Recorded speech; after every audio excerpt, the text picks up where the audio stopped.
सुनो कुंवर साहब, आज एक अजीब बात सुनी है। पापा जी ने आकर बैठते हुए कहा। क्या पापा जी?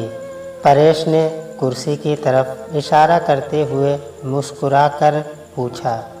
पूरी कॉलोनी में सबने अपने घरों के मुख्य द्वार पर दोनों ओर हल्दी और मेहंदी के थापे मार रखे हैं।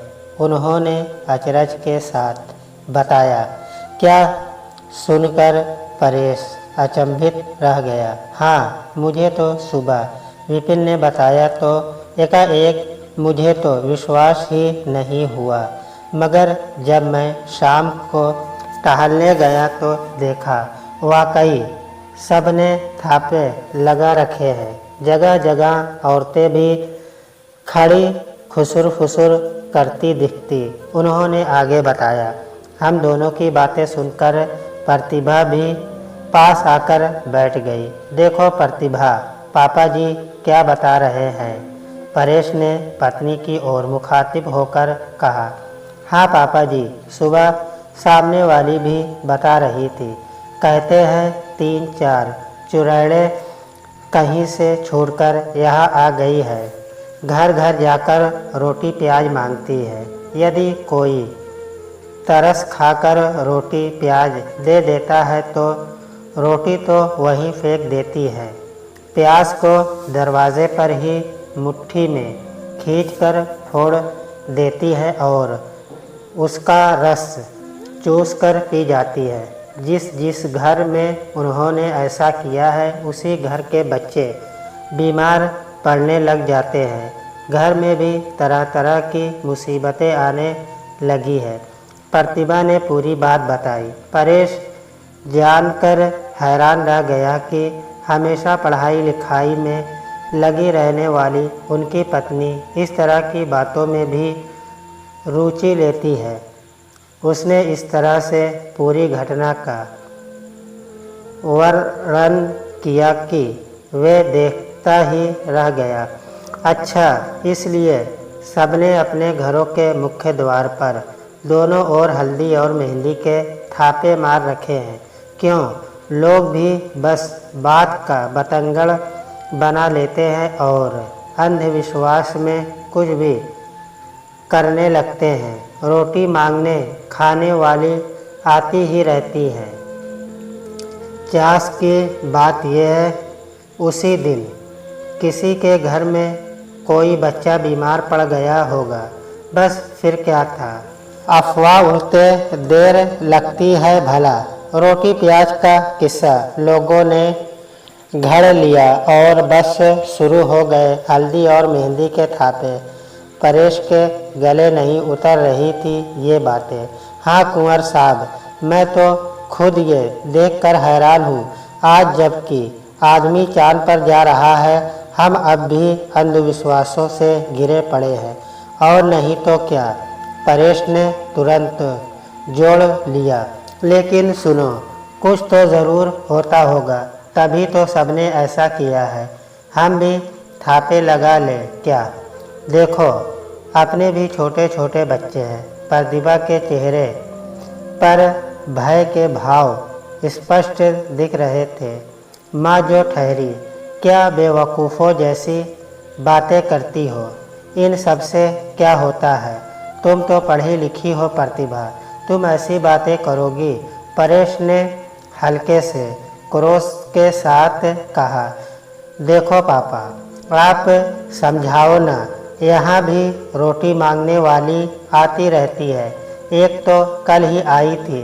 प्रतिभा ने अपने पिता को एयरपोस्ट किया, किंतु पिता इस पशुपेश में थे कि दामाद की बात को कैसे काटे।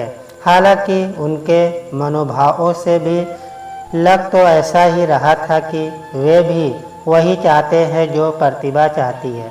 लेकिन वे कुछ कहते उससे पहले ही परेश बोल पड़ा। देखो पापा जी, कैसी बातें करती है। नहीं प्रतिभा, ऐसा नहीं करते बेटा। ऐसा कभी होता है क्या? ये सब अफवाहें हैं, अंधविश्वास के सिवा कुछ भी नहीं। अच्छा, कुंवर साहब मैं चलता हूँ कहकर वो उठ खड़े हुए। परेश बाहर तक उनको छोड़कर आया और वापस कुर्सी पर आ बैठा। अखबार देखने लगा। प्रतिभा जाकर बच्चों का होमवर्क कराने लगी। रात को सोते समय अचानक प्रतिभा ने बात शुरू की। देखो सब कह रहे हैं वो चुड़ैल यहीं घूम रही है। कभी कभार नज़र आती है, अक्सर नज़र नहीं आती। सामने वाली कह रही थी, प्रतिभा मेरे तो छोटे छोटे बच्चे हैं, तुझे तो अपने घर के बाहर ज़रूर लगाने चाहिए हल्दी और मेहंदी के थापे। आप समझते क्यों नहीं? कल को कुछ हो गया तो? उसके स्वर में डर था। अरे पगली, कुछ नहीं होगा, ऐसा कभी होता है? परेश ने उसकी सामने झूलती लड़ को संभाल कर कान के पीछे करते हुए कहा, मुझे तो डर लग रहा है। डरने की क्या बात है, मैं हूँ तो सही।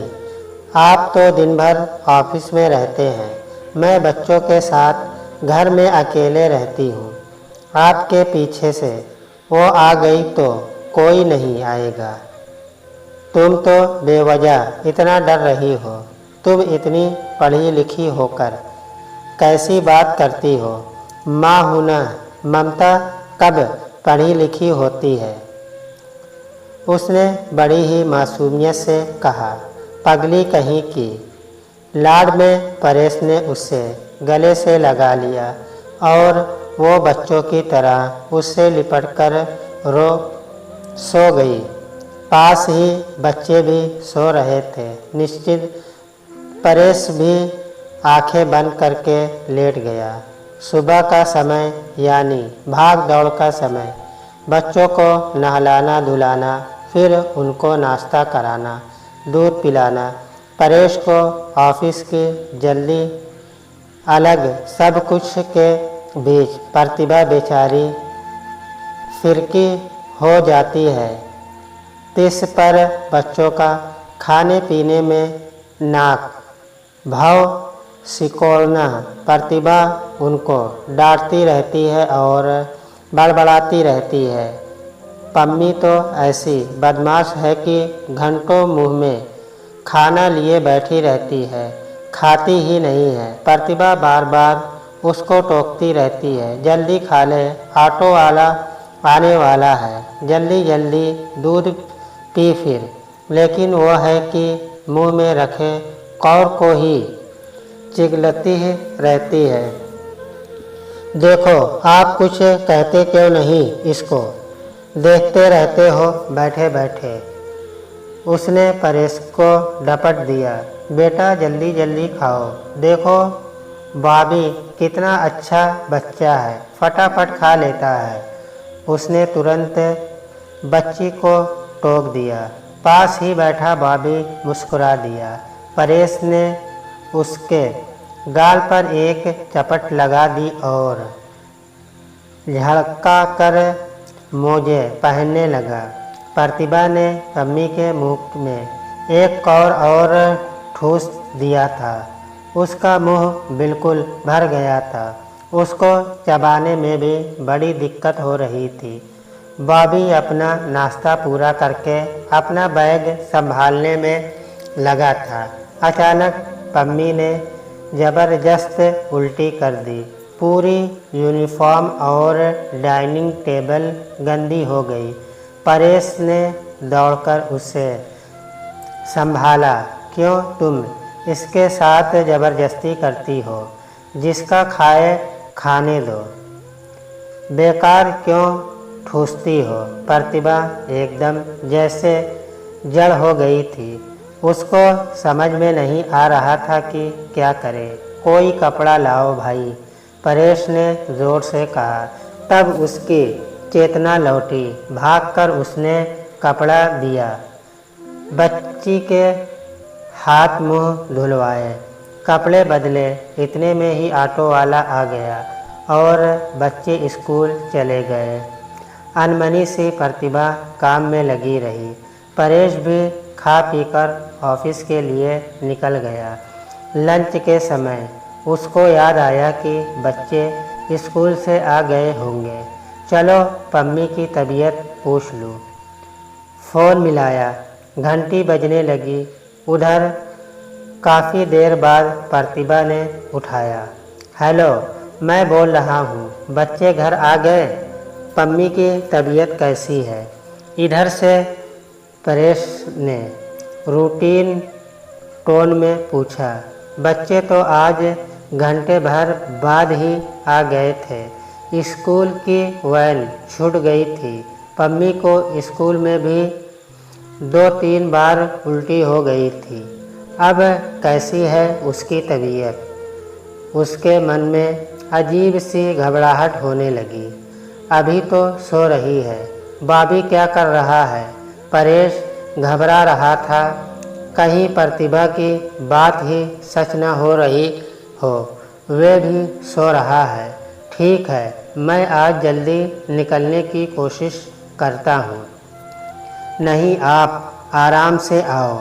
अब तो वे ठीक है, कहकर प्रतिभा ने फ़ोन रख दिया। किंतु परेश के मन में अजीब सी अकुलाहट होने लगी थी। किसी काम में जी नहीं लग रहा था।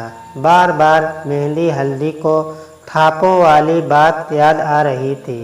रात को जिसे उसने अंधविश्वास कहकर प्रतिभा को समझाया था, बार बार उसका ध्यान अब उसी दिशा में जा रहा था। जी उचाट होता देख अपने सहयोगी को काम संभाला कर सिर दर्द हो रहा यार कहकर वो ऑफिस से जल्दी निकल गया। कभी मन में ख्याल आता कि कहीं प्रतिभा जो कह रही थी वो सच तो नहीं। फिर अगले ही पल सोचता, ऐसा होता है कहीं खाने पीने में कोई गड़बड़ी हो गई होगी। बच्चे हैं, 100 चीज़ें खाते हैं दिन भर में। बस इसी उधेड़-बुन में खोया वो घर की तरफ स्कूटर दौड़ा रहा था। पता ही नहीं चला कि कब घर आ गया। जल्दी से उसने स्कूटर को स्टैंड पर लगाया और तेज़ी से भीतर की ओर दौड़ा। उसने देखा घर के दरवाजे के दोनों ओर मेहंदी और हल्दी के 2-2 थापे लगे थे। न जाने क्यों उन थापों को देखकर उसको एक अजीब सा संतोष हुआ और उसकी चाल अपने आप धीमी पड़ गई।